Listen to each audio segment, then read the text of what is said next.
మనీష. నేను 5వ తరగతి చదువుతున్నాను. ఈరోజు నా తరగతి స్నేహితులు సుభాషితాలు చెప్పడానికి వస్తున్నారు. పద్యము.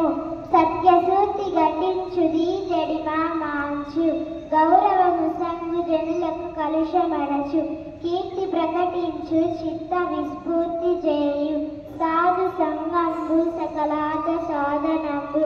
పద్యభావం. మంచివారితో స్నేహం చేస్తే మంచివారిగా మారుతారు, బుద్ధిమాంద్యం తొలగిపోతుంది, గౌరవం కలుగుతుంది, పాపాలు పోతాయి, కీర్తి వస్తుంది, అన్ని కోరికలు నెరవేరుతాయి. పద్యము. మొదలు చూసిన కడిగొప్ప బిగప కురుచ, అది కొంచెము తర్వాత నదిగ మగుచు, తనరు దినపూర్వ పరభాగ జనితమైన ఛాయ పోలిక కుజన సజ్జనుల మైత్రి. పద్యభావం. చెడ్డవారి మధ్య స్నేహం ఉదయపు నీడలాగా మొదట పొడవగా ఉండి క్రమంగా తగ్గుతుంది. మంచివారి మధ్య స్నేహం సాయంకాలం నీడలా మొదట చిన్నగా ఉండి క్రమంగా పెరుగుతుంది.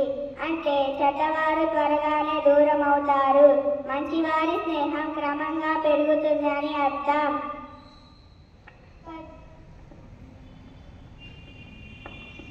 పద్యము.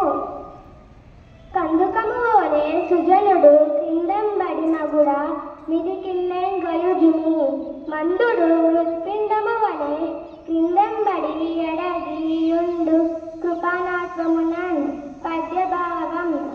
మంచివాడు కింద పడిన బంతిలాగా మళ్ళీ పైకి లేస్తాడు, చెడ్డవాడు కింద పడితే మట్టి ముద్దలాగా అక్కడే నశించిపోతాడు.